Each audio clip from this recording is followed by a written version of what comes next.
the DC series, the DCU series continues, and we're talking about Suicide Squad, the most beloved DC movie. Let's talk about it. So, figuring they're all expendable, a U.S. intelligence officer, Amanda Waller, decides to assemble a team of dangerous, incarcerated supervillains for a top-secret mission. Now armed with government weapons, Deadshot, Harley Quinn, Captain Boomerang, Killer Croc, and other despicable inmates must learn to work together.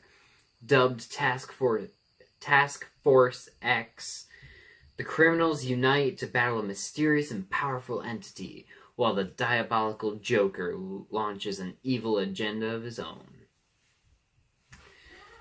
So, Will Smith, as Deadshot, is good.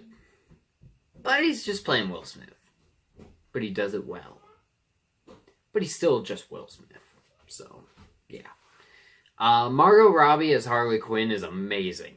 She is, like, straight from the comic books. She's crazy, she's funny, she's cool.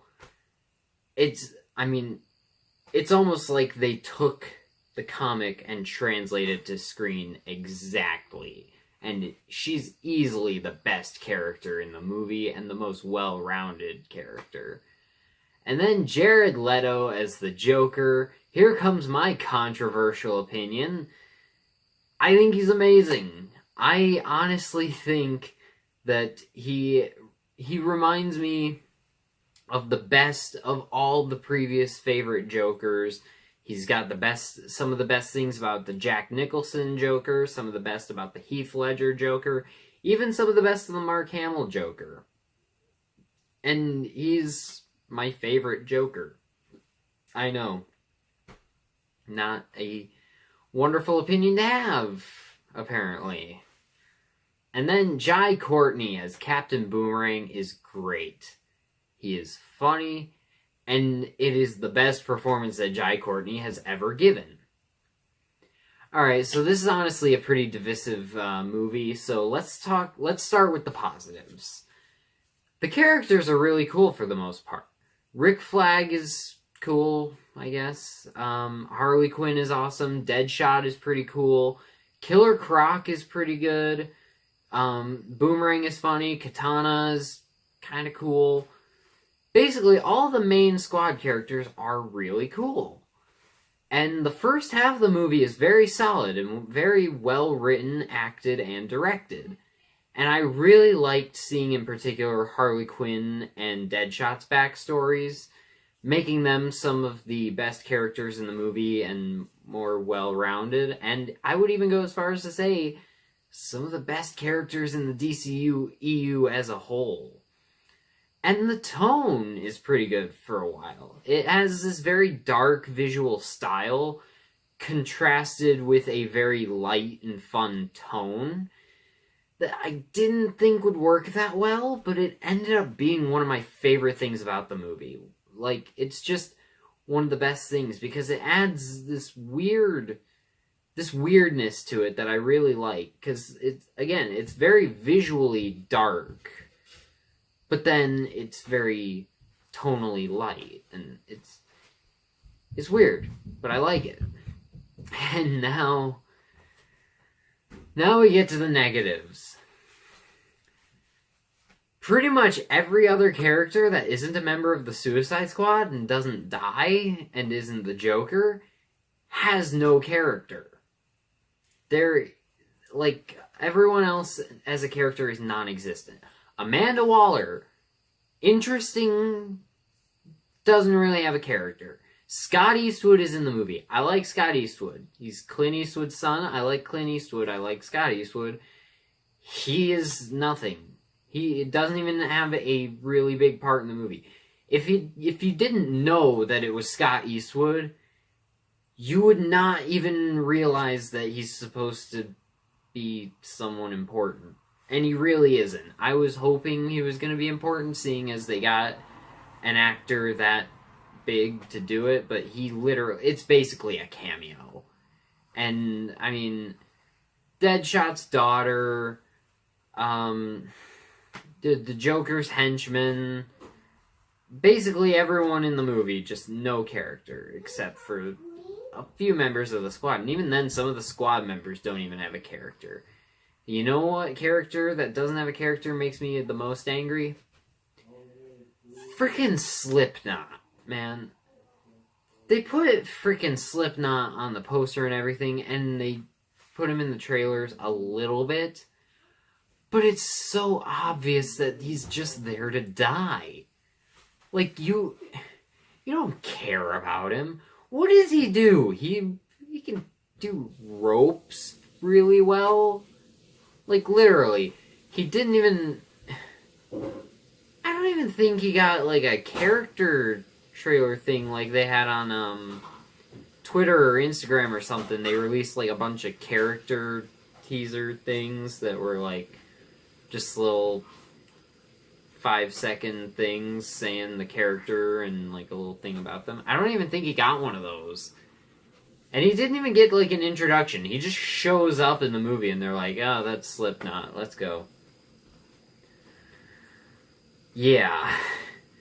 And then the second half of this movie, I would even go as far as just the third act in general. Well, basically, right when they actually leave to go and fight the Enchantress, that's about when the movie starts to suck. Like, pretty bad. The second half of this movie, right when they actually get the squad together, is pretty terrible, save for a few good moments.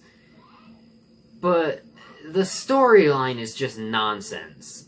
The visuals fail, they don't look that good. Pretty much every character ends up becoming a hero, even though they're all villains. They're portrayed like heroes and they get hero moments. But they're villains, and the soundtrack isn't integrated that well at all. It's actually really glaring how much it literally feels like the editors just took a little iPod, hit shuffle, and then just put in every song that played that filled up like a 2-hour runtime. Or how long is this movie? How long actually is this movie? Yeah, 2 hours. They just took every song that would fill up a 2-hour runtime, and then they just cut it off there, and they were like, alright, that's good, let's put that out into the world. And now the moment you've all been waiting for. Cara Delevingne as the Enchantress is the worst thing in this movie. And she is one of the worst people acting today. Like, she's really bad in this. She's pretty bad in that Valerian movie also. One of the biggest flaws I had with that movie is that she's not good in it. And she's the lead, or the co-lead. So, she does have a smaller role in this, so it's not as unbearable. There are other characters that you can like and enjoy that kind of take your mind off the fact that Enchantress is a really weak character played by a horrible, horrible, horrible actress. I am sorry if it sounds like I'm being a little too mean, but every movie I've seen with this actress in, she is just terrible. So I'm not gonna be nice. She just really drags this movie down. I mean, the Joker should have been the villain. It would have been a great way to make it make sense for the character to be kind of shoehorned into the movie. And then it would have been better anyways, because the Enchantress seems like too powerful of a villain for the Suicide Squad. It seems more like a job for the Justice League, because the Enchantress is literally trying to build a machine to take over the planet.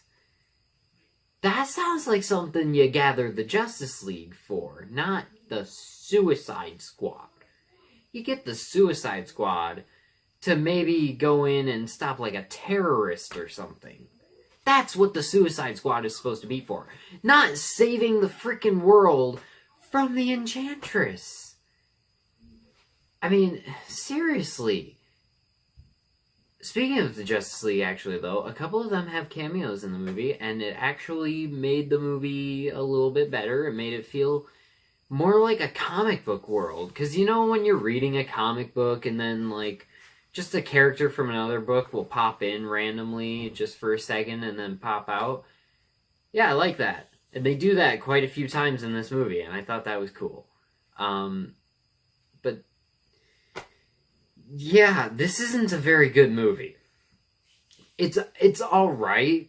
The first half is actually pretty solid, and if that was just the whole movie, and that would have been a really ballsy move too, is if they just took the first half of this movie before the Suicide Squad are actually put together and like out fighting, and that was just the movie. That would be a pretty ballsy move for a superhero movie. They would probably actually do that rather as like a short thing, like one of those Marvel one-shots. But that would have been a better movie. That people would have watched that and been like, that was good. I want to see a movie with all of those characters. And then, to do a Suicide Squad movie right, have the Joker be up to no good. Have it happen at the same time as the Justice League movie, and that is why Batman and Superman and the Flash and them can't pop in and deal with the Joker, because they're busy doing the Justice League thing, and then the Joker's doing his little thing. Maybe he, like, completely holds a whole block of Gotham hostage or something, so they have to send in the Suicide Squad, and you don't need the first half of the movie to set up the characters. You can just have them go in and take care of it. I mean, arguably, then you're losing the best part of the movie we got, which is introducing us to the characters, but I mean, yeah. I think that's what should have been pitched to Warner Brothers. I think if someone pitched that to Warner Brothers, they would have said yes to that instead of whatever David Ayer pitched. But, yeah, it'd be pretty good if it was more focused and smaller scale, but there's more to it, and that more isn't very good. I do enjoy this movie.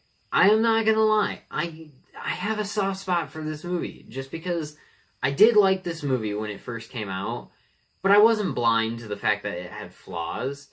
It's just that over time, the flaws have kind of gotten bigger for me. It doesn't take away from the fact that I can still enjoy the movie. It's not unwatchable. It's definitely a very watchable and fun movie. You can pop it in at any time and just enjoy it. It's not something like I'm trying to think of a really bad sequel.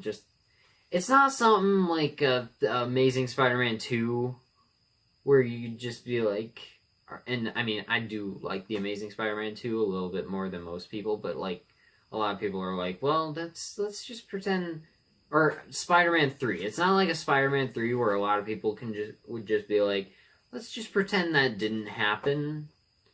I mean, you can watch it and have fun with it. It's just, know what you're getting into. And guys, I'm gonna give Suicide Squad a C+. I do enjoy this movie quite a bit. I don't hate it. I just don't really love it or even really like it all that much. I just enjoy it. It's a fun movie. It's just not a very good movie, and it's not the DCEU's answer to Guardians of the Galaxy, like I think they were hoping it would be. Anyways, guys, thanks for watching this video. Let me know in the comments what you think of Suicide Squad. If you've seen it, check the link in the description to our Patreon page and make a contribution if you would like. And, yeah, I'm going to be starting to do more pre-recorded videos more often just because I got hired for a job the other day, and so I'm gonna be working now, and in addition to doing school, I'm not going to have as much free time as I did before. I'm still going to have a bit of free time, but not as much as before. So I'm going to be, just so I don't have to spend all of my time working on YouTube videos, I'm going to pre-record a lot of videos just like sometime during the beginning of the week, and then just pre-upload them and then just make them public. But yeah, so just wanted to offer you guys that little update, and thanks for watching. Bye.